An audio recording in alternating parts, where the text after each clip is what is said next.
practices and the team and all that? Practice is much easier after a win than a loss. You know, even though we don't get too high or too low, we've had a good week of, well, a good couple of days of preparation. Had yesterday off, and you know, just watching film and taking notes, and we had a great practice today just on preparation for that game.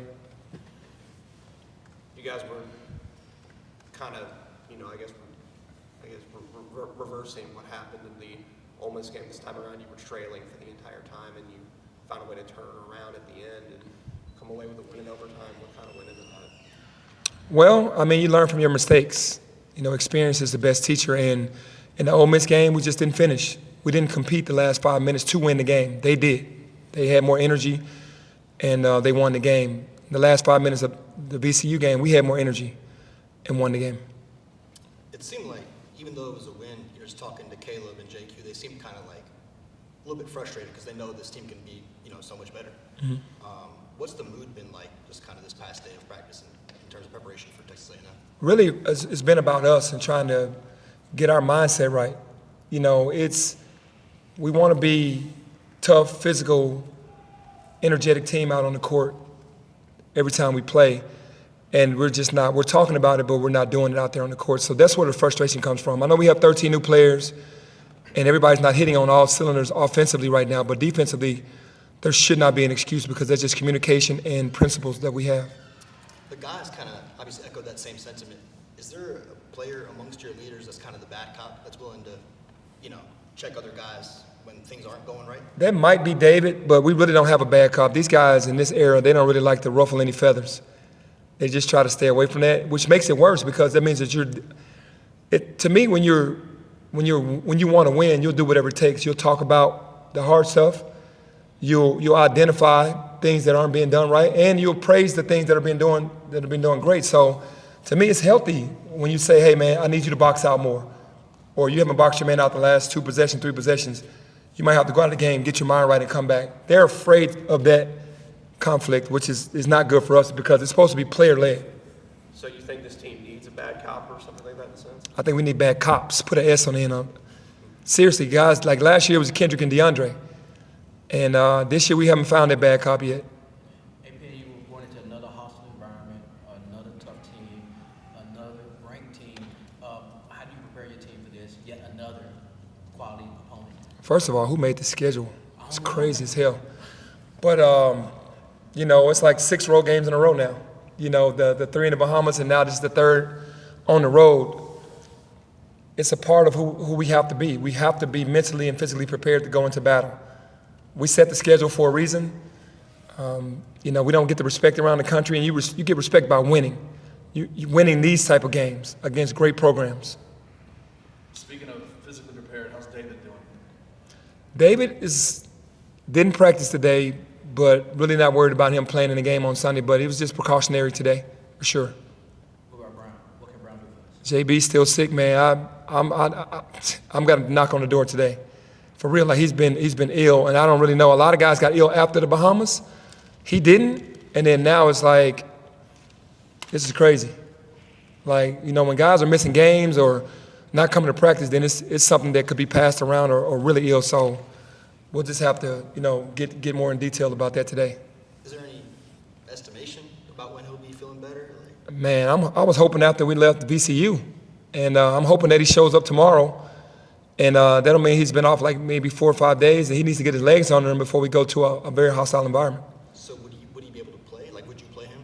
I would play him, yeah. You know, it depends on how weak he is, you know, how he looks. Probably be a little winded, but doesn't have to play long spurts. What concerns you about the Aggies? Their toughness, their culture of just wanting to be the toughest team. The revenge game, kind of, because, you know, we beat them last year. And, you know, they want to be one of the top teams in the country. So I heard it's a sold-out crowd, and, you know, they're waiting to go. Obviously, you get used to these sold-out crowds on the road. Everybody's coming to see y'all play. I like that because as a player, I love that, you know, to go into that's a form of respect to me around the country when we're going into these places and they've got more attendance than they've ever had or in a while, you know. So for me, that's a form of respect, so I like that. With Wade a few years being in the SEC with him. I know you guys played them last year, but a lot of those guys aren't on the team anymore. Guys like Kendrick aren't on the team who guarded them. Yep. Has Javon kind of shared, I mean, Wade's kind of the engine that makes that thing go. Has Javon kind of shared, like, some of his thoughts on it and even what he wants to do to Wade? Yeah, well, he's definitely shared his thoughts because he's played against him, and we played him last year. Just a fantastic player. He's a competitor, second to none when it comes to a competitive nature. Always looking to attack, takes big shots, makes big shots. So, I mean, JQ knows what it is, and the rest of the team from watching film knows what it is. This guy's one of the top guards in the country. Just kind of going off of that, you guys did pull out a pretty close win over A&M last year. Obviously, your personnel is completely different this year, so the strategy there may be a bit different. But is there anything from that game that you can take away, perhaps apply to Sunday's game and try to win that one? Man, we know what they're about. We've faced that. Like you said, a lot of these guys haven't. In our building last year, it was only Jaden and Malcolm, but JQ is a third person that knows. The guys that don't know, they will know soon enough. When the ball is tipped, you'll know right away the energy that they're going to play with. But as a coach, I'll take some of the things that they did to us last year and that we could, have some success with. But this is a totally new team this year for those guys, and they're raring to go as far as mentality.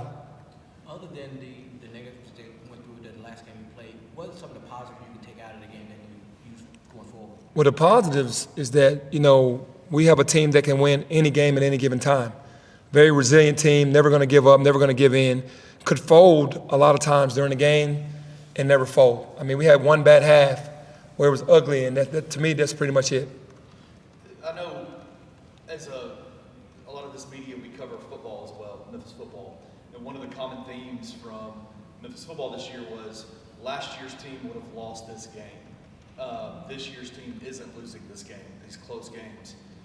Do you feel that same way about this team compared like with the VCU game? I mean, last year on the road, hostile environment, clearly they were amped up, they were playing, leading pretty much the entire game. Do you feel like your previous teams would have won on the road like that? It's hard to say with that we couldn't, because we won some good games and big games with DeAndre and Kendrick as our leaders. This team definitely is more talented than last year, so you have more opportunities offensively to score. So, you can say this year's team probably could win a bigger game on the road in a hostile environment versus last year's team, but man, last year's two guys were pretty special. You mentioned on post-game radio that you wanted to play your studs more, kind of lean on them more so than have a larger rotation. Does that mean that you'll shrink that rotation? I don't know. It's just a feel. You want to play your studs because last game, David 40, I think JQ 37, Caleb 36 or 37. Jaquan was the only one that played like 20. That's been in the rotation a lot, and then everybody else kind of did it by, committee with maybe 20, 18, 16 minutes. That's still, to me, playing the studs if they're playing 30 plus. But you got to lean on those guys, and they had good games last game.